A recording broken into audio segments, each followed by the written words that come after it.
Maya 2024 just released yesterday, so let's take a look at some of the animation improvements they've made to this release of Maya. First up, we have something I'm super excited about is change rotation order setting, and it gives you a percentage of the likelihood of gimbal lock. So this is a tool that has lived inside the paid plugin for Animbot, which I've used several times, and now it's basically a version of that living natively inside of Maya. So if you get to a point where you're animating, you can't animate your way out of a gimbal lock, this looks like an amazing tool to use. Next up, we have an amazing tool that I don't think any other software has, a sculpting brush for the graph editor. So they've essentially taken the sculpting brushes they use on models and they've applied that same tool to the graph editor. So this is going to be incredibly helpful for people who are dealing with dense keyframe animation like mocap. And one of the coolest ones, I think, is the smooth feature.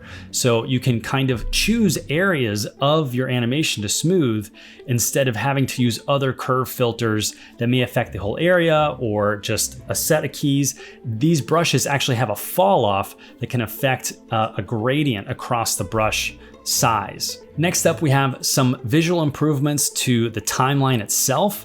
The one that I'm most interested in is a small one, but is very much more intuitive than the way it's been, where the actual timeline range of the playback range, the number follows the in and out point of that slider, which makes a lot more sense than having two numbers right next to each other at the end of the timeline slider.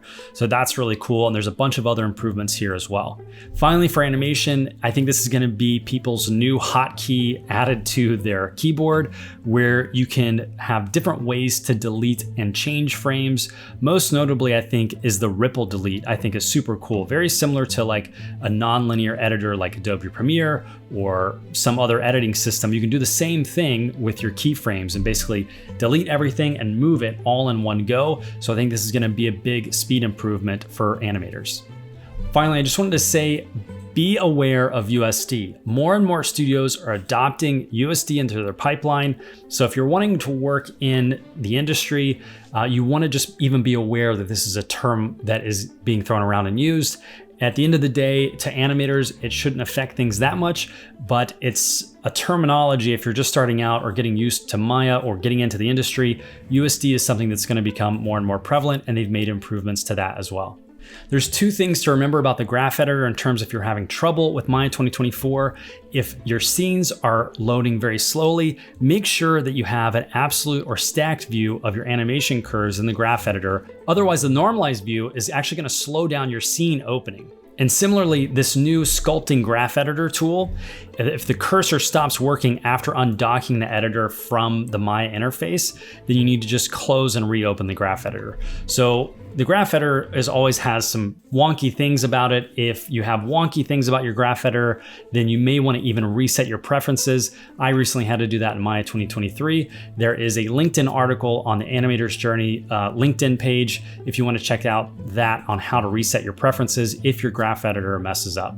If you want to continue or even begin your animation journey, check out animatorsjourney.com, where I've created accelerated focused curriculum to help beginner all the way to advanced. It's helping a ton of people, and I look forward to seeing you there if you'd like to join. Thanks for watching.